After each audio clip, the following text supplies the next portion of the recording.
ബിസ്മില്ലാഹി വൽഹംദുലില്ലാഹ് നഹ്മദുല്ലാഹ വനുസല്ലി വനുസല്ലിമു അലാ റസൂലില്ലാഹ് സയ്യിദിനാ വഹബീബിനാ വ ഇമാമിനാ മുഹമ്മദിൻ വ ആലിഹി വസഹ്ബിഹി അജ്മഈൻ.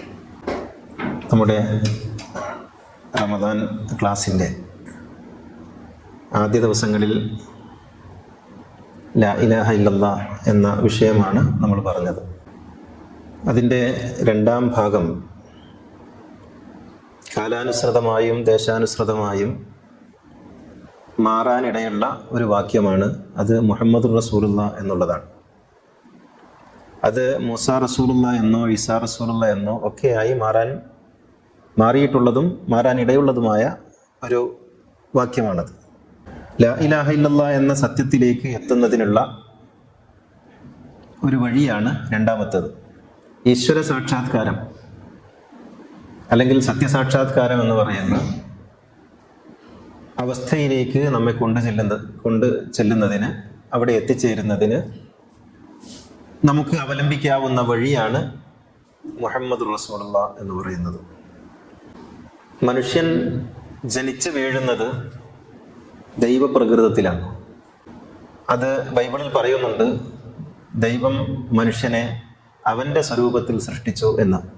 അത് ഹദീസുകളിലുമുണ്ട്. ഖലഖല്ലാഹു ആദമ ഫി സൂറത്തിഹി, അവൻ്റെ സൂറത്തിൽ സൃഷ്ടിച്ചു. ഇവിടെ സൂറത്ത് എന്ന് പറയുന്നത് ആകാരപരമായ ഒരു സൃഷ്ടി എന്നുള്ള നിലക്കല്ല, മറിച്ച് ദൈവത്തിനുള്ള എല്ലാ സാധ്യതകളും നിക്ഷേപിച്ചുകൊണ്ടാണ് മനുഷ്യൻ എന്ന് പറയുന്ന സൃഷ്ടിയെ ദൈവം രൂപപ്പെടുത്തിയിട്ടുള്ളത്. അതിന് ഇഖ്ബാൽ മനോഹരമായി ആവിഷ്കരിച്ചിട്ടുള്ളത്, ദൈവമേ നീ കല്ല് സൃഷ്ടിച്ചു, ഞങ്ങൾ അതിൽ നിന്ന് കണ്ണാടി സൃഷ്ടിച്ചു, നീ മണ്ണ് സൃഷ്ടിച്ചു, ഞങ്ങൾ അതിൽ നിന്ന് മൺപാത്രം സൃഷ്ടിച്ചു എന്ന് പറഞ്ഞുകൊണ്ടാണ്. അപ്പോൾ ദൈവം സൃഷ്ടി പ്രക്രിയ നടത്തുമ്പോൾ മനുഷ്യൻ അതിൻ്റെ തുടർ സൃഷ്ടി പ്രക്രിയ നടത്തുന്നു എന്നുള്ളതാണ്. അതുകൊണ്ട് ദൈവം എത്ര മഹത്തായ ഒരു സൃഷ്ടാവാണോ അത്ര തന്നെ സൃഷ്ടാവാകാനുള്ള സാധ്യത മനുഷ്യൻ്റെ ഉള്ളിലുണ്ട് എന്നർത്ഥം.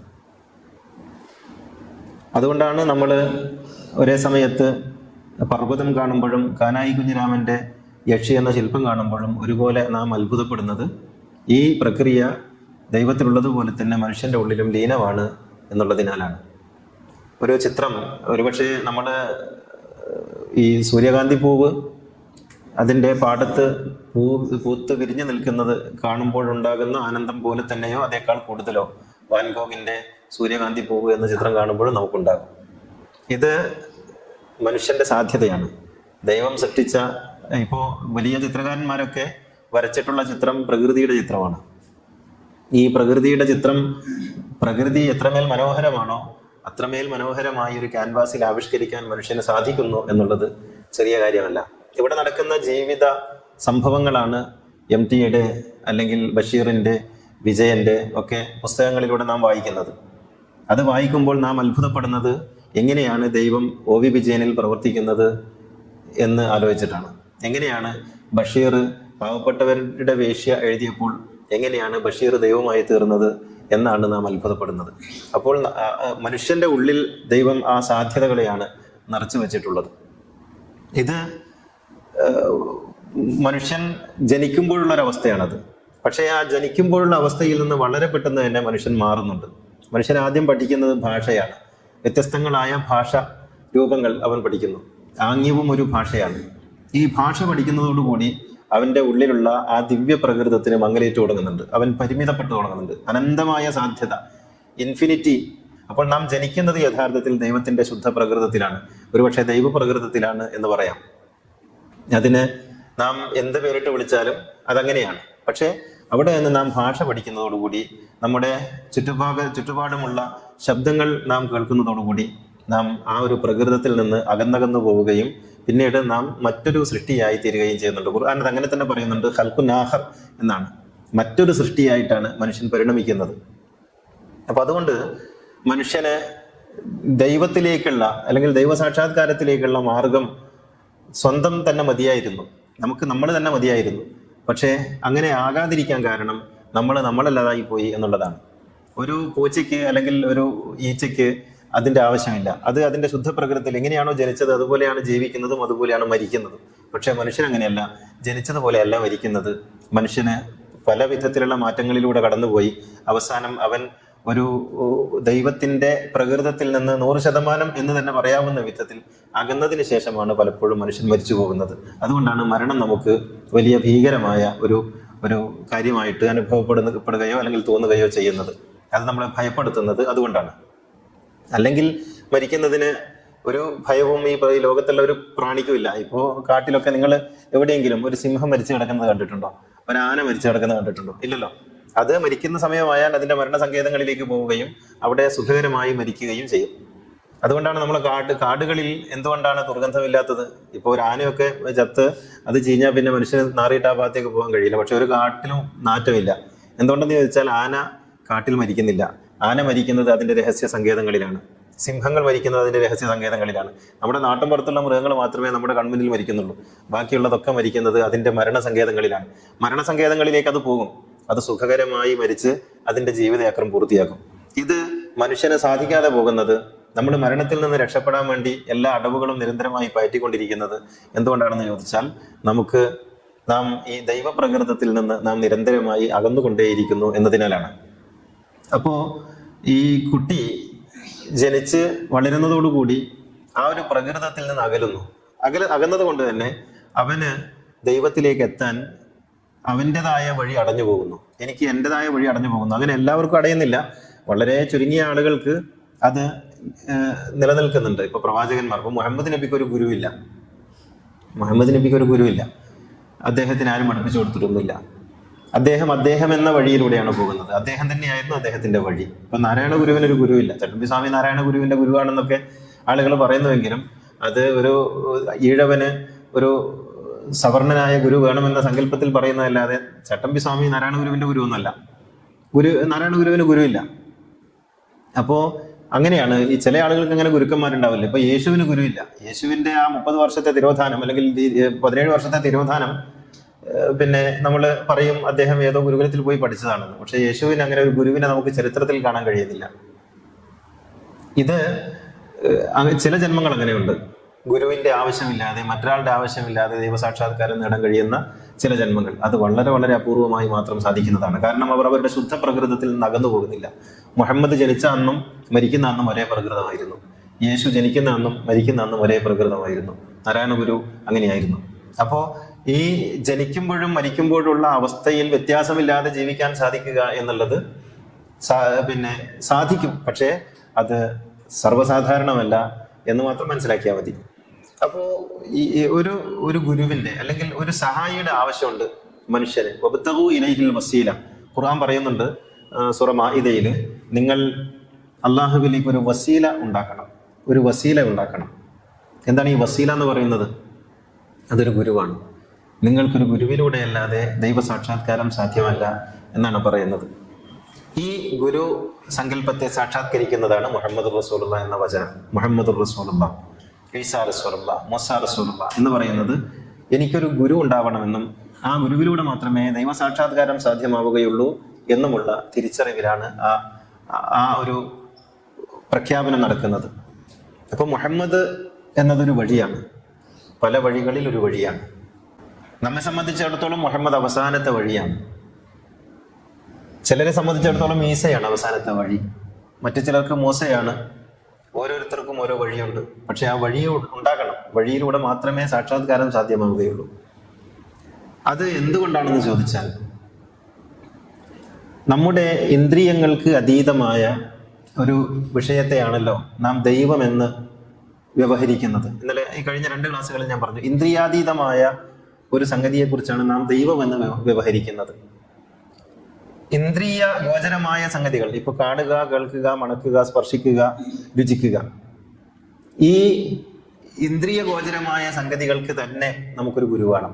ഇപ്പൊ നമ്മൾ നടന്ന് ശീലിക്കുന്നത് ഒരാള് നമ്മെ പരിശീലിപ്പിച്ചിട്ടാണ്, പറഞ്ഞു ശീലിക്കുന്നത് പരിശീലിപ്പിച്ചിട്ടാണ്, ആഹരിച്ച് ശീലിക്കുന്നത് പരിശീലിപ്പിച്ചിട്ടാണ്. ഇങ്ങനെ മനുഷ്യൻ മറ്റു ജീവികളിൽ നിന്ന് വളരെ വ്യത്യസ്തനായിട്ട്, വളരെ ദുർബലനായിട്ടാണ് മനുഷ്യൻ ജനിച്ച് ജീവിക്കുന്നത്.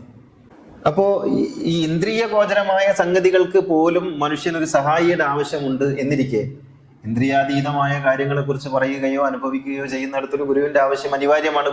ഗുരു ഉണ്ടാകണം. ആ ഗുരുവാണ്, ആ ഗുരു സങ്കല്പമാണ് മുഹമ്മദ് റസൂലുള്ള എന്ന് പറയുന്ന ആ വചനത്തിലൂടെ അന്വർത്ഥമാക്കുന്നത്. അപ്പോൾ അള്ളാഹുവിലേക്ക്, ലാ ഇലാഹ ഇല്ലല്ലാഹിലേക്ക് എത്തിച്ചേരാൻ എനിക്കുള്ള വഴി മുഹമ്മദുർ റസൂലുള്ളയാണ് എന്നുള്ളതാണ്. ഇത് മുഹമ്മദുർ റസൂലുള്ള എന്ന് പറയുമ്പോൾ ഇവിടെ ഗുരുവാണോ ദൈവമാണോ നമ്മെ സംബന്ധിച്ചിടത്തോളം യാഥാർത്ഥ്യമായിരിക്കുന്നത് എന്നൊരു ചോദ്യം ഉണ്ടാകും. ആരാണ് യാഥാർത്ഥ്യമായിരിക്കുന്നത്? ഗുരുവാണോ ദൈവമാണോ? ഗുരുവാണ് യാഥാർത്ഥ്യമായിരിക്കുന്നത്. ദൈവം ഗുരു പറയുന്നിടത്താണ് ദൈവം. അച്ഛനാണോ യാഥാർത്ഥ്യം, അമ്മയാണോ യാഥാർത്ഥ്യം? ആരാണ് യാഥാർത്ഥ്യം? അമ്മയാണ്. അമ്മ പറയുന്നയാളാണ് അച്ഛൻ, ഗുരു പറഞ്ഞു തരുന്നയാളാണ് ദൈവം. ഇതാണ് ദൈവത്തെക്കുറിച്ചുള്ള, ദൈവത്തിലേക്കുള്ള നമ്മുടെ യാത്രയിൽ നാം ഗുരുവിനെയാണ് യഥാർത്ഥത്തിൽ യാഥാർത്ഥ്യമായി കാണുന്നത്, അല്ലെങ്കിൽ കാണേണ്ടത്. ഇത് ഗുരുവിനെ യാഥാർത്ഥ്യമായി കാണാത്ത ഒരാളെ സംബന്ധിച്ചിടത്തോളം ദൈവം അയാൾക്ക് എപ്പോഴും സംശയത്തിലാണ് ഇരിക്കുക, ഒരു സന്ദേഹത്തിലാണ് ഇരിക്കുക, എപ്പോഴും ഇങ്ങനെ ആടി കളിച്ചുകൊണ്ടിരിക്കും. നിങ്ങൾ എത്രത്തോളം ഗുരുവിലേക്ക് സമർപ്പിക്കുന്നുവോ അത്രത്തോളം നിങ്ങൾ ദൈവത്തെ അനുഭവിക്കും. എത്രത്തോളം ഗുരുവിനെ നിങ്ങൾ മുറുകെ പിടിക്കുന്നുവോ അത്രത്തോളം ദൈവത്തിലേക്ക് നിങ്ങൾക്ക് എത്തിച്ചേരാൻ കഴിയും എന്നുള്ളതാണ്. അപ്പോൾ നമുക്ക് മുഹമ്മദാണ് യാഥാർത്ഥ്യമായിരിക്കുന്നത്. അത് കബീർ പറഞ്ഞിട്ടുണ്ട്. ഞാൻ എൻ്റെ പല പ്രഭാഷണങ്ങളിലും പറഞ്ഞിട്ടുണ്ട്. കബീർ ദാസ് പറയാറുണ്ട്, ഒരേ സമയത്ത് ഗുരുവും ദൈവവും എൻ്റെ മുന്നിൽ പ്രത്യക്ഷപ്പെട്ടാൽ ഞാൻ ഗുരുവിനാണ് ആദ്യം വണങ്ങുക. ഗുരുവിനെ നമസ്കരിച്ചതിന് ശേഷം മാത്രമേ ദൈവത്തിനെ ഞാൻ നോക്കുകയുള്ളൂ. കാരണം ഇത് ദൈവമാണ് എന്ന് എന്നെ ബോധ്യപ്പെടുത്തിയത് എൻ്റെ ഈ ഗുരുവാണ്. ഇതാണ് യാഥാർത്ഥ്യം എന്ന് പറയുന്നത്. അപ്പൊ മുഹമ്മദ് എന്ന ഗുരുവിനെ വിട്ട് നമുക്ക് ദൈവം എന്ന യാഥാർത്ഥ്യത്തിലേക്ക് എത്തിച്ചേരുക സാധ്യമേ അല്ല. അപ്പോൾ മുഹമ്മദാണ് അനുഭവ തലത്തിൽ യാഥാർത്ഥ്യമായിരിക്കുന്നത്. മറ്റത് വിശ്വാസത്തിന്റെ തലത്തിലാണ്. വിശ്വാസത്തിന്റെ തലത്തിലും അനുഭവത്തിന്റെ തലവും മനുഷ്യനെ സംബന്ധിച്ചിടത്തോളം വളരെ വ്യത്യസ്തമാണ്. അപ്പോൾ ഗുരു എന്നുള്ളത് ഒരു പക്ഷേ മനുഷ്യന്റെ വ്യവഹാര ജീവിതത്തിൽ ദൈവത്തെക്കാൾ പ്രധാനമായ ഒരു സംഗതിയാണ്. അതുകൊണ്ടായിരിക്കാം മുഹമ്മദ് നബി പറഞ്ഞത്, ലാ യുഅ്മിനു അഹദുക്കും ഹത്താ അകൂന അഹബ്ബ ഇലൈഹി മിൻ വാലിദിഹി വവലദിഹി വന്നാസി അജ്മഈൻ. നിങ്ങളുടെ സകലത്തിനേക്കാളും നിങ്ങൾ എന്നെ പ്രിയം വെക്കാത്തിടത്തോളം നിങ്ങൾക്ക് വിശ്വാസിയാകാൻ കഴിയില്ല എന്നാണ് പറഞ്ഞത്. ആ വാക്ക് നിങ്ങൾ ഓർക്കണം. ലാ യുഅ്മിനു അഹദുക്കും, നിങ്ങൾക്ക് ദൈവവിശ്വാസിയാകാൻ കഴിയില്ല, ഹത്താ അകൂന അഹബ്ബ ഇലൈഹി മിൻ വാലിദിഹി വവലദിഹി വന്നാസി അജ്മഈൻ, സകലത്തിനേക്കാളും എന്നെ പ്രിയം വെക്കുന്നത് വരെ. അപ്പോൾ ഞാൻ പ്രിയങ്കരനായി തീരുക എന്നുള്ളതാണ് നിങ്ങൾക്ക് വിശ്വാസിയാകാനുള്ള യോഗ്യത. അപ്പൊ മുഹമ്മദ് നബിയെ നിങ്ങൾ എത്രത്തോളം സമർപ്പിക്കുന്നുവോ, ഗുരുവിൽ എത്രത്തോളം സമർപ്പിക്കുന്നുവോ, ഗുരുവിനെ എത്രത്തോളം വിശ്വസിക്കുന്നുവോ, ഗുരുവിനെ എത്രമാത്രം നിങ്ങൾ ഗുരുവിലേക്ക് നിങ്ങൾ ലയിച്ചു ചേരുന്നുവോ അത്രത്തോളമാണ് ദൈവത്തിലേക്കുള്ള നിങ്ങളുടെ പ്രയാണം സാധ്യമാക്കുന്ന ഉപാധി എന്ന് പറയുന്നത്. അത് കുറയുന്നിടത്ത് ലാ യുഅ്മിനു അഹദുക്കും, നിങ്ങൾക്ക് ദൈവവിശ്വാസിയായി തീരാൻ സാധ്യമല്ലാതെ വരും. അപ്പൊ ചില ആളുകൾ പറയും നമുക്ക് ഗുരുവിൻ്റെ ഒന്നും ആവശ്യമില്ല. അങ്ങനെ പറയുന്ന ആളുകൾക്ക് മുഹമ്മദ് റസൂലുള്ളാഹി എന്ന് പറയാൻ കഴിയില്ല. നിങ്ങൾ നോക്കൂ, നിസ്കാരത്തിൽ നമ്മൾ അവസാനത്തെ തശഹുദിന് ഇരിക്കുന്നല്ലോ, അഷ്ഹദു അല്ലാ ഇലാഹ ഇല്ലല്ലാഹു വഹ്ദഹു ലാ ശരീക ലഹു വഅഷ്ഹദു അന്ന മുഹമ്മദൻ അബ്ദുഹു വറസൂലുഹു. എന്നിട്ട് അല്ലാഹുമ്മ സല്ലി അലാ മുഹമ്മദിൻ വആലി മുഹമ്മദ് കമാ സല്ലൈത അലാ ഇബ്രാഹിം വആലി ഇബ്രാഹിം എന്ന് ചൊല്ലും. എന്താണ് ആ പറയുന്നത്? എന്തിനാണ് അങ്ങനെ പറയിക്കുന്നത്? നിസ്കാരത്തിന്റെ ഒടുവിൽ നിങ്ങളിങ്ങനെ ഒരു പ്രത്യേക താളത്തിലിരുന്ന് സുജൂദൊക്കെ കഴിഞ്ഞ് അവസാനിക്കുന്ന സമയത്ത് നിങ്ങൾ എന്താണ് പറയുന്നത്? എന്താണ് നമ്മളെ കൊണ്ട് പറയിപ്പിക്കുന്നത്? അല്ലാഹുമ്മ സല്ലി അലാ മുഹമ്മദ്. അത് കഴിഞ്ഞിട്ട് പിന്നെ നമ്മൾ നിസ്കാരം അവസാനിപ്പിക്കുകയാണ്. ഈ നിസ്കാരത്തിന്, ഈ പ്രാർത്ഥനയ്ക്ക് എന്നെ പ്രാപ്തനാക്കിയ, ഇങ്ങനെ പ്രാർത്ഥിക്കാൻ ഒരു മുഖമുണ്ടെന്ന്, ഇങ്ങനെ പ്രാർത്ഥിക്കാൻ ഒരു ദിശയുണ്ടെന്ന്, ഇങ്ങനെ പ്രാർത്ഥിക്കാൻ ഒരു ശക്തി ഉണ്ടെന്ന് എന്നെ ബോധ്യപ്പെടുത്തിയ, ഇങ്ങനെ ഒരു പ്രാർത്ഥനയിൽ എനിക്ക് ആനന്ദമുണ്ടാകുമെന്ന് എന്നെ പഠിപ്പിച്ച മഹാഗുരു അങ്ങേക്ക് വന്ദനം. അല്ലാഹുമ്മ സല്ലി അലാ മുഹമ്മദിൻ. അതാണ് അല്ലാഹുമ്മ സല്ലി അലാ മുഹമ്മദ് എന്ന പഠിച്ചോനെ മുഹമ്മദ് നബിക്ക് സലാത്ത് ചെല്ലുന്നൊന്നുമില്ല. അത് മഹാഗുരുവിനുള്ള വന്ദനമാണത്. അങ്ങേക്ക് വന്ദനം, അതൊരു ഗുരുവന്ദനമാണ്. അതവിടെ അവസാനിക്കുന്നില്ല. കമാ സല്ലൈത അലാ ഇബ്രാഹിം വആലി ഇബ്രാഹിം.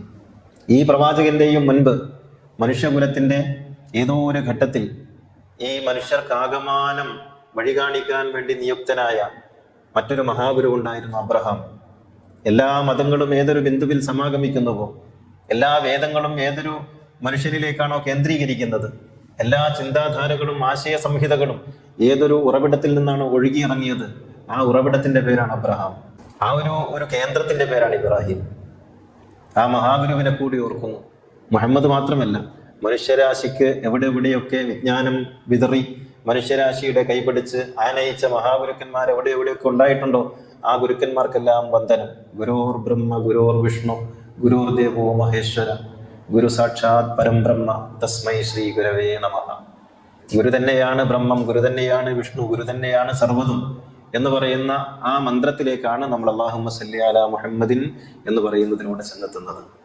അപ്പോൾ ഈ ലോകത്ത് വന്ന് ഭവിച്ചിട്ടുള്ള സകല മനുഷ്യന്മാരെയും സകല ഗുരുക്കന്മാരെയും സകല പ്രവാചകന്മാരെയും ഒരേ ആദരവോടെ, ഒരേ തുല്യമായ ബഹുമാനത്തോടെ, ഏറ്റക്കുറച്ചിലുകളില്ലാതെ ഓർക്കാൻ സാധിക്കുന്ന ഒരു മനോഭാവത്തിന്റെ പേരാണ് അത് എന്ന് പറയുന്നത്. ഇത് നമുക്ക് തിരിയുമ്പോഴേ മുഹമ്മദ് റസൂലുള്ള നമുക്ക് മനസ്സിലാവുള്ളൂ. അല്ലെങ്കിൽ അതൊരു ഒരു വർത്തമാനമാണ്. എന്താണ് ഷഹാദത്ത് കലിമ രണ്ടും അർത്ഥം അറിഞ്ഞ് മനസ്സിൽ ഉറപ്പിച്ച് ചെല്ലുക എന്ന് പറയുന്ന ഒരു പറച്ചിൽ മാത്രമായി തീരും. അതൊരു പറച്ചിലൊന്നല്ല. എങ്ങനെയാണ് എനിക്ക് സാക്ഷാത്കാരം സാധിക്കുക എന്നുള്ള മനുഷ്യന്റെ അന്വേഷണത്തിലാണ് മുഹമ്മദ് റസൂലുള്ള പ്രസക്തമാകുന്നത്. നമുക്ക് ലാ ഇലാഹ ഇല്ലല്ലാഹ് എന്ന് പറയാൻ ഒരുപക്ഷെ നമുക്ക് എളുപ്പത്തിൽ സാധിച്ചേക്കും. കാരണം അത് വിശ്വാസത്തിന്റെ തലമാണ്, ലാ ഇലാഹ ഇല്ലല്ലാഹ് എന്നുള്ളത്. അതിനപ്പുറത്ത് മുഹമ്മദ് റസൂലുള്ള പറയുമ്പോഴാണ് അതിന് ഒരു അടിവേരുണ്ടായിത്തീരുന്നത്. നിങ്ങൾ ശൂന്യതയിൽ നിന്നാണോ ലാ ഇലാഹ ഇല്ലല്ലാഹ് പറയുന്നത്? അല്ല, പിന്നെയോ അതൊരു ഗുരുവിന്റെ കൈ പിടിച്ചിട്ടാണ് പറയുന്നത്. പ്രവാചകനെ കുറിച്ച് പറയുന്നിടത്ത് ഖുർആൻ പറയുന്ന ഒരു വർത്താനുണ്ട്, സല്ലു അലൈഹി വസല്ലിമു തസ്ലീമ. അദ്ദേഹത്തെ നിങ്ങൾ വന്ദിക്കുകയും അദ്ദേഹത്തിന് നിങ്ങൾ സമർപ്പിക്കുകയും ചെയ്യുക. സല്ലിമു തസ്ലീമ. ഇത് അള്ളാഹുവിനെ കുറിച്ച് അള്ളാഹു പറയുന്ന ഒരു വാക്കും കൂടിയാണ്. ഇത് ഖാല ലഹു അസ്ലിം ഖാല അസ്ലംതു ലിറബ്ബിൽ ആലമീൻ. ദൈവത്തിന് സമർപ്പിക്കുക എന്ന് അള്ളാഹു പറഞ്ഞു. അപ്പോൾ അബ്രഹാം പറഞ്ഞു, ഞാൻ സമർപ്പിതനായിരിക്കുന്നു. ഇതേ കാര്യമാണ് മുഹമ്മദ് നബിയെ കുറിച്ച് പറയുമ്പോൾ എന്താ പറയുന്നത്? സല്ലു അലൈഹി വസല്ലിമു തസ്ലീമ. നിങ്ങൾ ഗുരുവിനെ സമർപ്പിക്കുക. ഈ സമർപ്പണ മനസ്സില്ലാത്ത ഒരാളെയും ശിഷ്യനായി സ്വീകരിക്കാൻ ഒരു ഗുരുവിനും കഴിയില്ല. അതുകൊണ്ടാണ് ഗുരുക്കന്മാരുടെ അടുത്ത് വരുമ്പോൾ ഗുരുക്കന്മാർ സാധാരണ പറയാറുള്ളത്, നിങ്ങൾ നിങ്ങളുടെ കണ്ണ് പൊട്ടിച്ചു വരണം, നിങ്ങളുടെ കാതടച്ചു വരണം, നിങ്ങൾ ഒഴിഞ്ഞ പാത്രവുമായി വരണം എന്ന് പറയുന്നത് ഈ സമർപ്പണ മനസ്സോടുകൂടി വരണം എന്ന അർത്ഥത്തിലാണ്. കണ്ണ് പൊട്ടിച്ചും കാതടച്ചുമാണ് ഗുരുക്കന്മാരെ സമീപിക്കേണ്ടത്. അപ്പോൾ മുഹമ്മദ് റസൂലുള്ളയിലേക്ക് എത്തുമ്പോൾ, ഇപ്പോൾ ഖുർആനില് പ്രവാചകനെ കുറിച്ച് പറയുന്നിടത്ത് അള്ളാഹുവിന്റെ വിശേഷണങ്ങൾ ചേർത്ത് പറഞ്ഞത് കാണാം. ലഖദ് ജാഅക്കും റസൂലും മിൻ അൻഫുസിക്കും അസീസുൻ അലൈഹി മാ അനിത്തും ഹരീസുൻ അലൈക്കും ബിൽ മുഅ്മിനീന റഊഫുർ റഹീം. നിങ്ങൾക്കൊരു ദൂതൻ വന്നിരിക്കുന്നു. ആ ദൂതന്റെ പ്രത്യേകത, അദ്ദേഹം അസീസാണ്. അസീസ് എന്ന പേര് അള്ളാന്റെ പേരാണ്. അസ്മാഉൽ ഹുസ്ന പറയുന്നിടത്ത് ഹുവല്ലാഹു അല്ലദീ ലാ ഇലാഹ ഇല്ലാ ഹുവർ റഹ്മാനുർ റഹീമുൽ മലിക്കുൽ ഖുദ്ദൂസുസ് സലാമുൽ മുഅ്മിൻ എന്ന് പറയുന്ന പേരുകളിൽ ഒന്നാണ് അസീസ് എന്ന പേര്. പ്രവാചകനെ കുറിച്ച് പറയുന്നു അസീസാണ്. തുടർന്ന് പറയുന്നു അദ്ദേഹം റഊഫാണ്. റഊഫ് അള്ളാഹുവിന്റെ പേരാണ്, അത് പ്രവാചകനെയാണ് ഖുർആൻ പറയുന്നത്. പിന്നെ പറയുന്നു റഹീമാണ്. റഹീം എന്നത് അള്ളാഹുവിന്റെ നാമമാണ്, അത് പ്രവാചകനെ ചേർത്തി കൊടുത്തിരിക്കുന്നു. എന്ന് വെച്ചാൽ നാം എങ്ങനെയാണോ ദൈവത്തെ കാണുന്നത് അതേ കണ്ണോടുകൂടി കാണേണ്ടയാളാണ് പ്രവാചകൻ അല്ലെങ്കിൽ ഗുരു എന്ന് പറയുന്നത്. നിങ്ങൾ ആരാധനകൾ ദൈവത്തിന് അർപ്പിച്ചോളൂ, പക്ഷെ സമർപ്പണം, പൂർണ്ണമായ വിശ്വാസം അത് ഗുരുവിലായിരിക്കണം. എങ്കിലേ അങ്ങോട്ടേക്ക് എത്തുള്ളൂ. നിങ്ങൾ നിങ്ങളുടെ ബുദ്ധി കൊണ്ട്, നിങ്ങളുടെ അറിവ് കൊണ്ട്, നിങ്ങളുടെ ആർജിതമായ വിവരം കൊണ്ടൊന്നും ഒരിക്കലും ദൈവത്തിലേക്ക് എത്തിച്ചേരുക സാധ്യമേ അല്ല. അത് അവിടെ എത്താതെ മറ്റെവിടെയൊക്കെ ആയിപ്പോവും. നിങ്ങളാകുന്ന പട്ടത്തിന്റെ ചരട് എപ്പോഴും ഒരു ഗുരുവിന്റെ കൈകളിൽ അമർന്നിരിക്കണം. ആ ഗുരു അനുവദിക്കുന്നിടത്താണ് നിങ്ങൾ പറക്കുന്നത്. ആ ഗുരുവാണ് നിങ്ങളെ ജ്ഞാനപരമായി നിയന്ത്രിക്കേണ്ടത്. അപ്പോഴാണ് നിങ്ങൾക്ക് ആകാശത്തിൽ സ്വതന്ത്രമായി പറക്കാൻ സാധിക്കുക. അപ്പോഴാണ് നിങ്ങൾക്ക് ഉയരങ്ങളിലേക്ക് കുതിക്കാൻ സാധിക്കുക. ഇതാണ് മുഹമ്മദ് റസൂലുള്ളാഹി എന്ന് പറയുന്നത്. അപ്പൊ മുഹമ്മദ് റസൂലുള്ളാഹി എന്ന് പറയുന്നത് കേവലമായ ഒരു മന്ത്രമോ ഒരു ചൊല്ലലോ അല്ല, മറിച്ച് ഒരു ഗുരുവിനെ കണ്ടെത്തലിന്റെ പേരാണത്. ഒരു ഗുരുവിലേക്കുള്ള ലയനമാണത്. ഇത് പ്രവാചകൻ പലപ്പോഴായിട്ട് പറയാറുണ്ടല്ലോ, പല കാര്യങ്ങൾ പറയുമ്പോഴും പറയാറുണ്ടല്ലോ, ഞാൻ നിങ്ങളെ സംബന്ധിച്ചിടത്തോളം ഒരു വിളക്ക് പോലെയാണ്. ആ വിളക്കിനരികിലേക്ക് ധാരാളം പാറ്റകൾ വരും. അപ്പോൾ ഈ വിളക്കിലേക്ക് വരുമ്പോൾ ഈ പാറ്റകളെ വിളക്കിന്റെ വെളിച്ചത്തിലേക്ക് അവ വരികയും വേണം. എന്നാൽ ഈ വിളക്കിന്റെ ചൂട് തട്ടി അതിന്റെ ചിറക് കരിയുകയും അരുത്. അതുകൊണ്ട് ഞാൻ നിങ്ങളെ അതിന്റെ ചിറക് കരിയാതെ, എന്നാൽ ഈ വെളിച്ചത്തിൽ നിൽക്കുന്ന വിധം ഞാൻ നിങ്ങളെ ഇങ്ങനെ പിടിക്കുന്നത് എത്ര പ്രയാസപ്പെട്ടിട്ടാണെന്ന് അറിയാമോ എന്ന് പ്രവാചകൻ ചോദിക്കുന്നുണ്ട്. ഈ മനുഷ്യ മക്കളെ മുഴുവനും ഇങ്ങനെ ചേർത്ത് നിർത്തുന്നത് എത്ര പ്രയാസത്തോടെയാണ് ഒരു ഗുരു നിർവഹിക്കുന്നത് എന്നത് ആണ് ഈ പറഞ്ഞതിന്റെ അർത്ഥം. ഇപ്പോൾ ഈസാ അലൈഹിസ്സലാം തന്റെ ശിഷ്യന്മാരെ മുഴുവനും തന്നിലേക്ക് ചേർത്ത് പിടിക്കുമ്പോൾ ആ ശിഷ്യന്മാരൊക്കെ അദ്ദേഹത്തിന് നൽകിക്കൊണ്ടിരിക്കുന്നതൊന്നും സുഖകരമായ അനുഭവങ്ങളായിരുന്നില്ല. പക്ഷെ അപ്പോഴും അവരെയൊക്കെ ചേർത്ത് പിടിച്ചു. ഇപ്പം നാരായണ ഗുരുവിലേക്ക് വരികയാണെങ്കിൽ നാരായണ ഗുരുവിന്റെ വിഗ്രഹം പ്രതിഷ്ഠിച്ച് ജഗന്നാഥ ക്ഷേത്രത്തിൽ, തലശ്ശേരി ജഗന്നാഥ ക്ഷേത്രത്തിൽ ഇറ്റലിയിൽ നിന്ന് അദ്ദേഹത്തിന്റെ പഞ്ചലോക വിഗ്രഹം ഉണ്ടാക്കിച്ച് കൊണ്ടുവന്ന് അവിടെ പ്രതിഷ്ഠിച്ച് പൂജിക്കുന്ന സമയം അദ്ദേഹത്തിന്റെ ഫോട്ടോ വെച്ചിട്ട് 100 ആയിരക്കണക്കിന് വീടുകളിൽ വിളക്ക് കത്തിക്കുന്ന കാലം. ആ സമയത്ത് ഗുരു നടരാജ ഗുരുവിനോട് പറയുന്നുണ്ട്, തന്റെ ശിഷ്യനോട് പറയുന്നുണ്ട്, തമ്പി നമുക്ക് ആരും ഇല്ലല്ലോ, നമ്മുടെ കൂടെ തമ്പിയെങ്കിലും ഉണ്ടാവുമോ എന്ന് ചോദിക്കുന്നുണ്ട്. ഒരു ഭ്രാന്തമായ ചോദ്യം. വിഗ്രഹം വെച്ചിട്ട് പ്രതിഷ്ഠിക്കുകയും ഒക്കെ ചെയ്യുമ്പോൾ അപ്പൊ ഗുരു തേടുന്നത് ഭക്തരെയല്ല, ഗുരു തേടുന്നത് കുറെ തന്റെ ചുറ്റിലുള്ള ആരവങ്ങളെയല്ല, ഗുരു തേടുന്നത് തന്നെ മനസ്സിലാക്കുന്ന ഒരാളെയാണ്. അങ്ങനെ മനസ്സിലാക്കിയ ആൾക്കാർ ഗുരുക്കന്മാർക്ക് കുറവേ ഉള്ളൂ. ഗുരുക്കന്മാരെ മനസ്സിലാക്കിയ ശിഷ്യന്മാർ എത്ര പേരുണ്ട്? മുഹമ്മദിനെ മനസ്സിലാക്കിയതിന് അലി മാത്രമല്ലേ ഉള്ളൂ. ഇത് നമ്മൾ ഓർക്കണം. മുഹമ്മദിനെ മനസ്സിലാക്കാൻ ഒരു അലിക്ക് മാത്രമേ സാധിച്ചുള്ളൂ. യേശുവിനെ മനസ്സിലാക്കാൻ ഒരു പത്രോസിന് മാത്രമേ സാധിച്ചുള്ളൂ. ആ പത്രോസ് പോലും തള്ളിപ്പറയേണ്ടി വന്നിട്ടുണ്ട് 3 തവണ കോഴി കൂകുന്നതിന് മുമ്പ്. ഇത് ഗുരുക്കന്മാരുടെ ഒരു വിലാപമാണ്. ഈ ഗുരുക്കന്മാർ കരയുന്നുണ്ട്. ചരിത്രത്തിൽ എല്ലാ ഗുരുക്കന്മാരും കരഞ്ഞിട്ടുണ്ട്. ആ കരച്ചിൽ എന്നെ മനസ്സിലാക്കാൻ ഈ ലോകത്ത് ആരുമില്ലല്ലോ എന്ന കരച്ചിലായിരുന്നു. എല്ലാ പ്രവാചകന്മാരും കരഞ്ഞിട്ടുണ്ട്. കൂടെ ജനലക്ഷങ്ങൾ ഉണ്ടാകും, പക്ഷേ മനസ്സിലാക്കിയവർ 1-2 പേര് മാത്രമേ കാണുള്ളൂ. അതുകൊണ്ടാണ് അന മദീനത്തുൽ ഇൽമി വഅലിയുൻ ബാബുഹ എന്ന് മുഹമ്മദ് നബിക്ക് പറയേണ്ടി വന്നത്. 100 ആളുകൾ ചുറ്റുഭാഗത്തും നിറഞ്ഞു നിൽക്കുമ്പോഴും എന്നെ കാണാൻ ഒരൊറ്റ വാതിലേ ഉള്ളൂ, ആ വാതിൽ അലിയാണ് എന്ന് പറയേണ്ടി വന്നത് അതുകൊണ്ടാണ്. നീയെങ്കിലും നമ്മുടെ കൂടെ നിൽക്കുമോ തമ്പി എന്ന് നാരായണ ഗുരു നടരാജനോട് ചോദിച്ചതും അതുകൊണ്ടാണ്. ആയിരക്കണക്കിന് ആളുകൾ പൂജിക്കാനുണ്ടാകുമ്പോഴും എന്നെ മനസ്സിലാക്കാൻ ഒരാൾക്കും കഴിയുന്നില്ലല്ലോ എന്ന വിലാപമാണത്. അപ്പൊ ഗുരുവിനെ മനസ്സിലാക്കണം. മുഹമ്മദിനെ നമ്മൾ എങ്ങനെ കാണുന്നു എന്നതിനനുസരിച്ചാണ് അള്ളാഹുവിനെ നമ്മൾ എങ്ങനെ അനുഭവിക്കുന്നു എന്നുള്ള ചോദ്യം പ്രസക്തമാകുന്നത്. അള്ളാഹുവിനെ നമ്മൾ എങ്ങനെയാണ് അനുഭവിക്കേണ്ടത്? അത് മുഹമ്മദ് നമ്മളും തമ്മിലുള്ള ബന്ധം പോലിരിക്കും. റസൂൽ ആരാണ് നമുക്ക്? ഒരു മതാചാര്യനാണോ? നമ്മൾ ആലോചിച്ച് നോക്കൂ. നമ്മുടെ ഹദീസിന്റെ കിതാബുകളൊക്കെ നോക്കിയാൽ മുഹമ്മദ് നബി നമുക്ക് ആരായിട്ടാണ് അനുഭവപ്പെടുന്നത്? നമുക്ക് അനുഭവപ്പെടുന്നത് ഒരു മതാചാര്യൻ, പള്ളിയിലെ നിസ്കാരത്തിന്റെ ഫർദും ഷർത്തും സുന്നത്തും ഹൈആത്തും അതൊക്കെ പറഞ്ഞിരുന്ന ഒരു ഉസ്താദ്. അല്ലെങ്കിലോ നമുക്ക് കുറേ പെണ്ണ് കെട്ടി കുറേ മക്കളൊക്കെ ഉണ്ടാക്കി നടന്നിട്ടുള്ള ഒരു കുടുംബനാഥൻ. അതല്ലെങ്കിൽ കുറേ യുദ്ധങ്ങൾ നയിച്ച ഒരു സൈന്യാധിപൻ. അതും അല്ലെങ്കിൽ ഒരു രാജ്യം ഭരിച്ച ഒരു രാഷ്ട്രനായകൻ.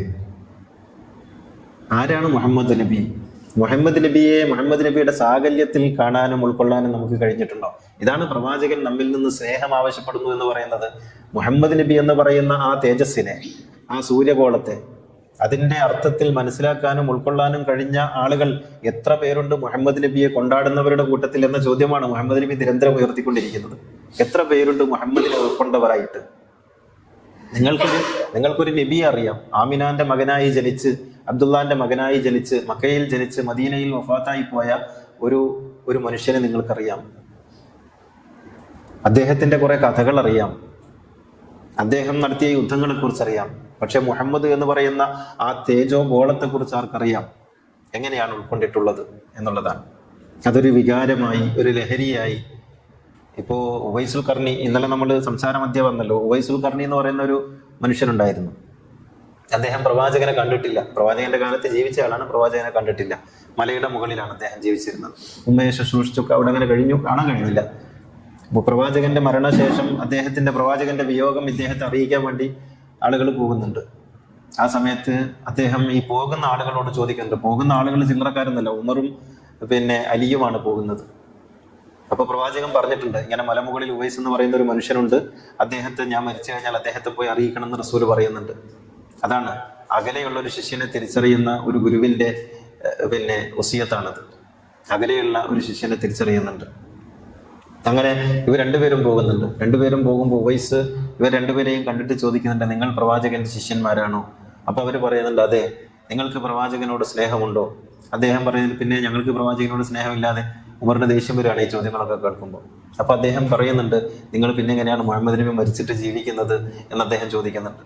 അത് എന്ന് വെച്ചാൽ പ്രവാചകനില്ലാത്ത ഒരു ഗുരുവില്ലാത്ത ഒരു ലോകത്തെക്കുറിച്ചുള്ള സങ്കല്പം പോലും യഥാർത്ഥത്തിൽ ഉൾക്കൊള്ളാൻ കഴിയുന്നില്ല എന്നാണ് അദ്ദേഹം പറഞ്ഞതിന്റെ ചുരുക്കം. മുഹമ്മദ് നബി മരിച്ചതുകൊണ്ട് നമ്മൾ മരിക്കണം എന്നല്ല, പക്ഷേ ഒരു സമർപ്പണത്തിന്റെ ഒരു രേഖ എന്ന് പറയുന്നത് അതാണ്. അങ്ങനെയുള്ള ശിഷ്യന്മാർ ഗുരുക്കന്മാർക്ക് വളരെ കുറവാണ്, പിൽക്കാലത്ത് കുറവായിരിക്കും. ഇപ്പൊ നിങ്ങൾ നോക്കി, ഏത് ഗുരുവാണ് മരിച്ചതിന് ശേഷം അതേ അർത്ഥത്തിൽ കൊണ്ടാടപ്പെട്ടിട്ടുള്ളത്? മുഹമ്മദ് നബി മരണപ്പെട്ടതിന് ശേഷം എന്തൊക്കെ കാര്യങ്ങളാണ് മുഹമ്മദ് നബിയെ കുറിച്ച് മുഹമ്മദ് നബിയുടെ ശിഷ്യന്മാരെന്ന് പറയുന്നവർ തന്നെ എഴുതി വെച്ചിട്ടുള്ളത്, ഏത് രീതിയിലാണ് ചിത്രീകരിച്ചിട്ടുള്ളത് എന്ന് വെച്ചാൽ, മുഹമ്മദ് എന്ന് പറയുന്നത് ഒരു മതബിംബമായി അവരുടെ താല്പര്യങ്ങളുടെ ഒരു ലൈസൻസ് കൊടുക്കുന്ന ഒരാളായി മാറി. വളരെ പെട്ടെന്ന് 10-30 കൊല്ലം കൊണ്ട് ആയിത്തീർന്നു. യേശുവിന് കൊല്ലങ്ങളൊന്നും വേണ്ടി വന്നില്ല, മരിച്ച ദിവസങ്ങൾക്കകം തന്നെ അത് അങ്ങനെ സംഭവിച്ചു. ലോകത്ത് അത് സംഭവിച്ചുകൊണ്ടേയിരിക്കുകയാണ്. നമ്മുടെ നാട്ടിൽ നാരായണ ഗുരുവിനെ കൊണ്ടാടുന്നത് ആരാണ്? ഇപ്പൊ നാരായണ ഗുരുവിനെ കുറിച്ച് വല്ല സംശയം ഉണ്ടെങ്കിൽ ചോദിക്കേണ്ടത് വെള്ളാപ്പള്ളി നടേശനോടാണ്. ഇതാണ് ലോകമായിത്തീരുന്ന ഒരു അവസ്ഥയാണത്. ഇത് എല്ലാ ഗുരുക്കന്മാർക്കും സംഭവിച്ചിട്ടുണ്ട്. അപ്പോൾ ഞാൻ പറഞ്ഞു വരുന്നത് മുഹമ്മദ് റസൂലുള്ളാഹി എന്ന് പറയുന്നത് ഗുരുവിനെ കുറിച്ചുള്ള ഒരു മനുഷ്യന്റെ ബോധ്യവും സങ്കല്പവുമാണ് എന്നുള്ളതാണ്. അതറിയാതെ മുഹമ്മദ് റസൂലുള്ളാഹി 100 വട്ടം പറഞ്ഞിട്ടൊരു കാര്യമില്ല. എനിക്ക് ഈ പ്രപഞ്ച സത്യത്തിലേക്കുള്ള വഴി കാണിച്ചു തന്നത്, കണ്ണു തുറന്നത് ഗുരു എന്ന് പറയുന്നതാണ്. ഗുരു എന്ന് പറയുന്നത് തമസ്സിനെ രോധിക്കുന്നവനാണ്, ഇരുട്ടിനെ രോധിക്കുന്നവനാണ്. അപ്പൊ മുഹമ്മദ് നബി ശരീരം വിട്ട് പോയിട്ടേ ഉള്ളൂ, യേശു ശരീരം വിട്ടു പോയിട്ടേ ഉള്ളൂ, മോസസും ശരീരം വിട്ടു പോയിട്ടേ ഉള്ളൂ. ആ ഗുരുക്കന്മാരൊക്കെയും ശിഷ്യരുടെ അല്ലെങ്കിൽ അനുധാവനം ചെയ്യുന്ന ആളുകളുടെ ഉള്ളിൽ സജീവമായി നിലനിൽക്കുമ്പോഴേ മുഹമ്മദ് റസൂലുള്ളാഹി എന്ന് പറയാൻ കഴിയുള്ളൂ. മരിച്ചുപോയ ഒരാളെ കുറിച്ച് നിങ്ങൾ മുഹമ്മദ് റസൂലുള്ളാഹി എന്ന് പറയാൻ കഴിയും? മരിച്ചുപോയ ഒരാൾ എങ്ങനെ വഴി കാണിക്കുന്നു? അപ്പോൾ ഒരാൾ മരിക്കുകയല്ല, ശരീരം അദ്ദേഹം ഭൗതികമായി മരിച്ചു, പക്ഷേ ജ്ഞാനപരമായി, ആധ്യാത്മികമായി, ആത്മീയമായി മനുഷ്യന്റെ ഉള്ളിൽ സജീവമായ സാന്നിധ്യമായിട്ട് ഗുരു ഉണ്ടാകണം, മുഹമ്മദ് ഉണ്ടാകണം. അപ്പോഴാണ് മുഹമ്മദ് റസൂലുള്ളാഹി നമുക്ക് പറയാൻ കഴിയുക. ഈ ഒരു തലം എത്രത്തോളം നമുക്ക് ആഴത്തിൽ ഉൾക്കൊള്ളാൻ കഴിയുന്നുവോ, ഇതൊരു വൈകാരികമായ ഒരു തലം അല്ല കേട്ടോ. അങ്ങനെയുണ്ട്. ഇപ്പോൾ മുഹമ്മദ് നബിയെ കുറിച്ച് കേൾക്കുമ്പോൾ നമുക്ക് ഒരുതരം വികാരം ഉണ്ടാകുന്നു എന്നതല്ല, മുഹമ്മദ് നബിയെ കുറിച്ച് കേൾക്കുമ്പോൾ നമ്മുടെ അകക്കണ്ണ് ഉണരുന്നു, അല്ലെങ്കിൽ അകക്കണ്ണ് തുറക്കാൻ കഴിയുന്നു എന്നുള്ളതാണ്. ഖുർആനിലൊരു പ്രയോഗം ഉണ്ടല്ലോ, ഹൃദയത്തിലെ കണ്ണ് എന്നൊരു പ്രയോഗമുണ്ട്. ഹൃദയത്തിലെ കണ്ണെന്ന് പറയുന്നത് ഈ അക്ബറൊക്കെ സംഭാഷണം നടത്തുമ്പോൾ പറയുന്ന ഹൃദയത്തിലെ തലച്ചോറല്ല കേട്ടോ. ഹൃദയത്തിലെ കണ്ണെന്ന് പറഞ്ഞാൽ അകക്കണ്ണെന്ന അർത്ഥത്തിലാണ്, ഉള്ളിലേക്ക് തുറക്കുന്ന കണ്ണ്. നമ്മുടെ ഈ ബാഹ്യമായ കണ്ണുകൾ പുറത്തേക്കാണ് തുറക്കുന്നത്, നമ്മൾ ഈ പുറം കാഴ്ചയാണ് കാണുന്നത്. അകത്തേക്ക് തുറക്കുന്ന ഒരു കണ്ണുണ്ട്. ആ കണ്ണ് തുറക്കുമ്പോൾ നമ്മളെ തന്നെ കാണുന്നുണ്ട്. ആ കാഴ്ചയ്ക്ക് നമ്മളെ പ്രാപ്തരാക്കുന്നയാളാണ് ഗുരു എന്ന് പറയുന്നത്, റസൂൽ എന്ന് പറയുന്നത്, നബി എന്ന് പറയുന്നത്. നമ്മളോട് പറയുന്നത് ഇപ്പോ അവർ നിന്നോട് ചോദിക്കുന്നുണ്ട്, അവർ പരസ്പരം അന്വേഷിക്കുന്നുണ്ട് എന്താണ് വലിയ വൃത്താന്തമെന്ന്. അല്ലദീഹും ഫീഹി മുഖ്തലിഫൂൻ കല്ലാ സയഅലമൂന സുമ്മ കല്ലാ സയഅലമൂൻ. അത് നിനക്ക് പിന്നീട് തിരിയും. ഈ തിരിയുന്നത് എപ്പോഴാണ്? അത് ഗുരു നമ്മുടെ ഉള്ളിലിരിക്കുമ്പോഴാണ്, ഗുരു നമ്മുടെ ഉള്ളിലേക്ക് കയറുമ്പോഴാണ്. അപ്പൊ മുഹമ്മദ് നടന്നു കയറുന്നത് നമ്മുടെ ഉള്ളിലേക്കാകണം എന്നർത്ഥം. അപ്പോഴാണ് മുഹമ്മദ് റസൂലുള്ളാഹി സാക്ഷാത്കരിക്കപ്പെടുന്നത്. ഇപ്പോൾ നമ്മുടെ നിസ്കാരത്തിൽ 5 നേരം നിസ്കാരത്തിൽ, അല്ലെങ്കിൽ 5 or 10, ഈ ഞാൻ നേരം പറയുന്നത് ശീലത്തിൽ നിന്നാണ്. അപ്പൊ നമ്മളിങ്ങനെ നിസ്കരിക്കുമ്പോഴൊക്കെ അഷ്ഹദു അല്ലാ ഇലാഹ ഇല്ലല്ലാഹു വഹ്ദഹു ലാ ശരീക ലഹു വഅഷ്ഹദു അന്ന മുഹമ്മദൻ അബ്ദുഹു വറസൂലുഹു എന്നോ അഷ്ഹദു അല്ലാ ഇലാഹ ഇല്ലല്ലാഹു മുഹമ്മദ് വഅഷ്ഹദു അന്ന മുഹമ്മദ് റസൂലുള്ളാഹി എന്നോ പറയും. അങ്ങനെ പറയുമ്പോൾ നമ്മൾ എന്ത് സങ്കല്പിച്ചിട്ടാണ് പറയുന്നത്? എന്താണ് ആ സമയത്ത് നമ്മുടെ മനസ്സിലെ സങ്കല്പം? മുഹമ്മദ് റസൂലുള്ളാഹി മദീനയിൽ മരിച്ചുപോയ 1500 കൊല്ലങ്ങൾക്ക് മുമ്പ് മറവാടപ്പെട്ടു പോയ ഒരു ശരീരത്തെ കുറിച്ചാണോ നിങ്ങൾ പറയുന്നത്? എത്രയോ കൊല്ലങ്ങൾക്ക്, നൂറ്റാണ്ടുകൾക്ക് മുമ്പ് മദീനയുടെ മണ്ണിൽ മറമാടപ്പെട്ടു പോയ ഒരു ശരീരത്തെ കുറിച്ചാണോ പറയുന്നത്? എന്തിനാണ് ഇങ്ങനെ ആവർത്തിക്കുന്നത്? ആ ഗുരുവെന്ന് പറയുന്ന സാന്നിധ്യം നമ്മുടെ ഉള്ളിൽ നമുക്ക് തൊടാൻ കഴിയുന്ന അവസ്ഥയിൽ, നമുക്ക് കാണാൻ കഴിയുന്ന അവസ്ഥയിൽ നമ്മുടെ ഉള്ളിൽ സജീവമായിട്ടുണ്ട് എന്ന നിരന്തരമായ ഉണർത്തലാണത്. അപ്പൊ മുഹമ്മദ് ആ അർത്ഥത്തിൽ നമ്മുടെ ഉള്ളിൽ വഫീക്കും റസൂലുള്ളാഹി, നിങ്ങളുടെ ഉള്ളിൽ വഅലമു അന്ന ഫീക്കും റസൂലുള്ളാഹി, അങ്ങനെയാണ് വഅലമു അന്ന ഫീക്കും റസൂലുള്ളാഹി, അറിയണം നിങ്ങളുടെ ഉള്ളിലാണ് ദൈവദൂതനുള്ളത്. ഇപ്പൊ മുഹമ്മദ് നബി മദീനയിൽ മറമാടപ്പെടുന്നതോടുകൂടി ലക്ഷക്കണക്കിന് മുഹമ്മദ് നബി ജനിച്ചു, നമ്മുടെ ഓരോരുത്തരുടെയും ഉള്ളിൽ ജനിച്ചു. ഒരാൾ മുഹമ്മദ് റസൂലുള്ളാഹി എന്ന് ഉൾക്കൊള്ളുന്ന ഒരാൾ ജനിക്കുന്നതോടെ അയാളുടെ ഉള്ളിൽ ഒരു മുഹമ്മദ് നബി ജനിക്കുന്നുണ്ട്. നമ്മുടെ ഉള്ളിലൊക്കെ ആ മുഹമ്മദ് നബി ഉണ്ടാകണം. ആ നബിയാണ് നമ്മെ നിരന്തരമായി വഴി കാണിച്ചു കൊണ്ടിരിക്കുന്നത്. നമുക്ക് ബാധ്യതയാകാതെ നമ്മെ തഴുകിത്തലോടി നമ്മെ മേറാജിന് കൊണ്ടുപോയി നമ്മെ ബുറാക്കിലിരുത്തി നമ്മെ സിദ്റത്തുൽ മുൻതഹായിലെത്തിച്ച് അള്ളാഹുവിന്റെ മുന്നിലിരുത്തി അള്ളാഹുവുമായി സല്ലപിപ്പിക്കുന്ന ഒരു പ്രവാചകൻ. അതാണ് മേറാജ്. അല്ലാതെ പണ്ടത്തെ മറ്റേ ബുറാക്കി കയറിയിട്ട് ആ ആനപ്പുറത്ത് പോകുന്ന പോക്കല്ല, മറിച്ച് നമ്മളെയൊക്കെ കൊണ്ടുപോകുന്ന, മേറാജിന് കൊണ്ടുപോകുന്ന, നമ്മെ അള്ളാഹുവിൻ്റെ മുന്നിലിരുത്തുന്ന, അള്ളാഹുവിനെ പരിചയപ്പെടുത്തി കൊടുക്കുന്ന ഇതാരാണെന്നറിയോ? ഇതെൻ്റെ കുട്ടിയാണ്, ഇന്നയാളാണ് എന്ന് പറഞ്ഞ് നമ്മളെ പരിചയപ്പെടുത്തി കൊടുക്കുന്ന, നമ്മെ അള്ളാഹുവിൻ്റെ വാത്സല്യ നിധിയാക്കുന്ന, അള്ളാഹുവിലേക്ക് നമുക്ക് സാക്ഷാത്കാരം നൽകുന്ന ഒരു ഗുരു സാന്നിധ്യമാണ് മുഹമ്മദ് റസൂലുള്ളാഹ്. ഇങ്ങനെയാണ് പ്രവാചകനിലേക്ക് നമുക്ക് എത്താൻ സാധിക്കേണ്ടത്. അല്ലാതെ എവിടെയോ ജനിച്ച് എവിടെയോ മരിച്ചു പോയ ഒരു ശരീരത്തെക്കുറിച്ചല്ല, മറിച്ച് നമ്മുടെ ഉള്ളിൽ ഇപ്പോഴുമുള്ള ഒരു സാന്നിധ്യത്തെക്കുറിച്ചാണ് പറയുന്നത് എന്നർത്ഥം.